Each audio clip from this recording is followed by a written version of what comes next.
to take this analogy one step further and start kind of troubleshooting the next barriers that I see the people that I talk to on a regular basis run into. All right, so people say, okay, great, Amanda, that makes sense. But we as a society are in such a rush all the time, right? That, all right, so it's not about a traffic jam, it's about one lane. And we try to do it really fast. We say, okay, the next time that I practice meditation, I'm going to sit down for half an hour. I'm going to find that safe space and I'm going to enjoy the heck out of it. Okay. That's a great goal. And I really, really hope that you get there that quick. A lot of times, though, that's a little bit like construction on the 10-lane highway. And it bottlenecked that traffic down to one lane. So, yeah, eventually we all merge together and get into that one lane. But again, we're not very calm. We're not very relaxed. I don't feel like I'm in a safe space where I don't have other things to worry about. If anything, for a little while, that creates a lot more tension, at least for me personally. So if construction bottlenecks that traffic, a lot of times we even end up with a traffic jam before we get to the one lane. But is there a way to avoid the traffic jam and that stuck feeling altogether? If we take that 10-lane highway, guys, and there's 5 miles worth of merging one side or the other down into 9 lanes, 5 more miles to merge it down into 8 lanes. And we spend miles and miles and minutes and hours even getting it down to one lane. It's going to seem pretty natural. It's going to work pretty natural.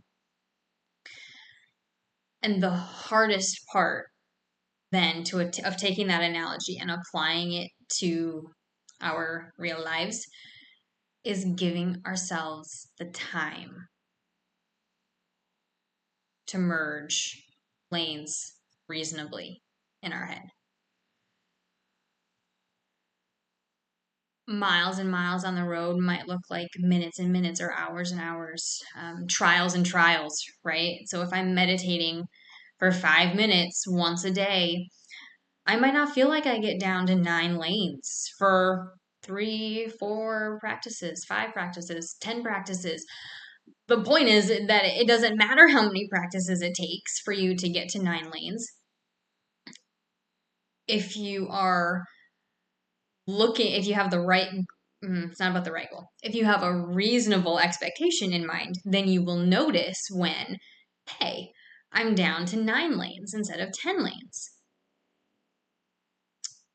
Similarly to it being really hard to give ourselves time to merge 10 lanes, it's also really hard, I'm finding, for us as human beings to give ourselves credit, kudos, acknowledgement, recognition for going from 10 to 9. We're so goal driven, we're so goal oriented that when we go from 10 lanes to 9 lanes, our brain jumps straight to, oh, but I still have 8 more to go before I'm down to 1, right? All right, but if it just took me 10 days of consistent practice and trial and erroring to get down to 9 lanes, how the heck am I going to motivate myself down all the way to 1 lane if I don't take a minute and stop and say, okay, that worked. Maybe not as efficiently as I wanted. Maybe that's not the most efficient that it ever can be, but I did it. And if I stick to it, if I choose to stick to it, if I don't find a more efficient route, at the very least, in 70 more days, 80 more days, I'll be down to 1 lane and I'll be at that goal, right? And if for a lot of us who are feeling out of control of our thoughts and out of control of results, even if it is 80 days ahead, if it's a fairly guaranteed 80 days ahead, that's reassurance. That's motivation right there. So, giving ourselves credit when we get down to 9 lanes and expecting. So the only thing that I recommend to patients that I meet with, the only expectation that I give them to really truly expect of themselves is that they are actually practicing whatever level of meditation they're at for the time that they set aside. What do I mean by that? I mean that if you have a goal of meditating for 30 minutes every day, and you've blocked the time on your schedule and you've put the reminder on your calendar and you are finding a comfy spot to sit and close your eyes and quote unquote meditate for 30 minutes right now. But really what's happening is you let go of some thoughts and you do some deep breaths and you focus and you relax. Well, focus on not focusing. You relax for 5, 10 maybe of those minutes. And then you sit there and hope and pray that your 30-minute alarm is going to go off in the next minute or so. And you hope that for 20 or 25 minutes until the alarm goes off. Okay, you guys, what are we actually practicing at that point? I'm practicing being in a traffic jam. I'm practicing being either frustrated or maybe anticipating is a better word, but I'm not practicing being in that safe, nowhere to be, no time limits, no restrictions, no wait space. So I challenge my patients and my mentees to designate a day, at least one day, to be maybe a little less engrossed in their practice and give themselves permission to look at the phone a little more often, look at a clock a little more often, and assess really, okay, how long am I actually relaxing and actually engaging in some kind of a meditative state or place in my mind? How long am I not? And how long of my allotted time am I not spending in that comfortable, helpful space? And then are you able to, in a 30-minute span, go into a good relaxed space, have something jolt you out of that relaxed space, and then go back in? So if 30 minutes is what you've set aside, uh, how long, looking for a word, you guys, and I can't find it. How long are you actually in that meditative state altogether? And set that then as your timer.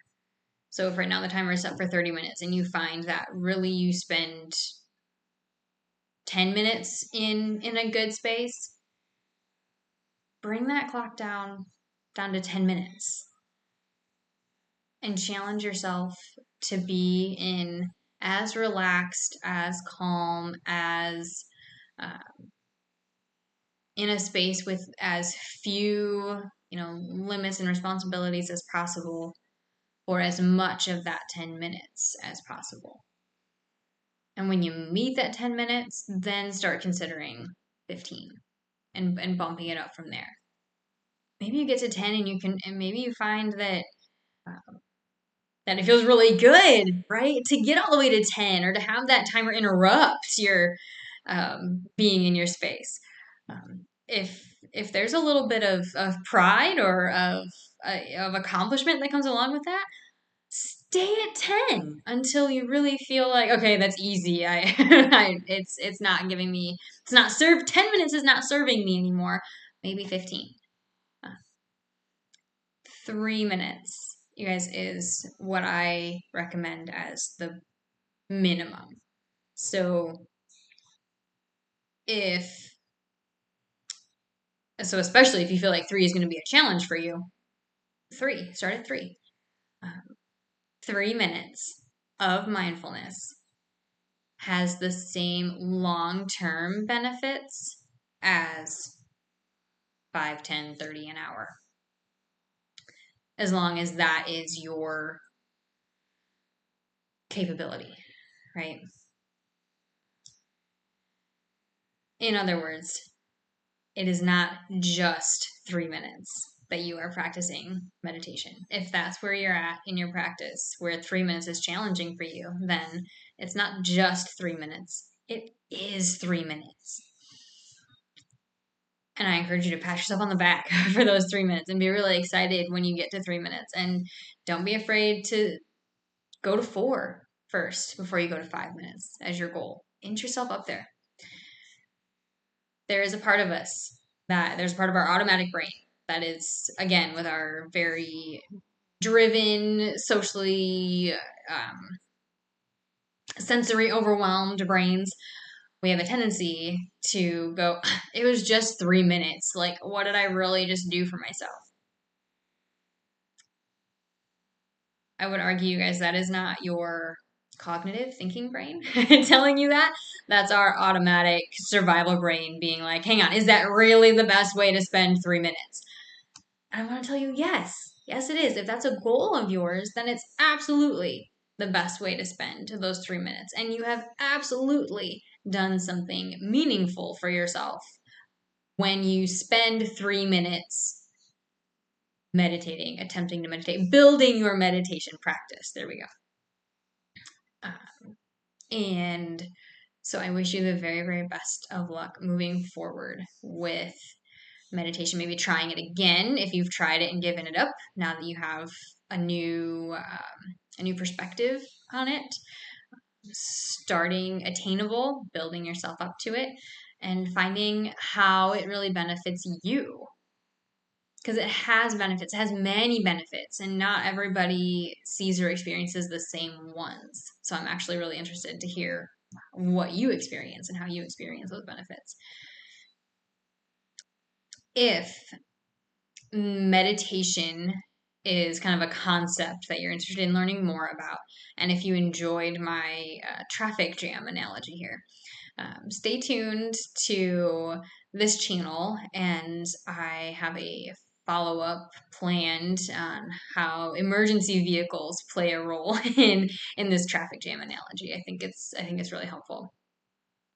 If some of the more motivational and kind of survival brain pieces are what resonated with you in this video, then I especially encourage you, but I encourage everyone to go down under the video, grab the free downloads that are down there. Thanks so much for tuning in today, and I look forward to seeing you subscribe, seeing your comments, and hearing from you in the future. Have a great day, guys.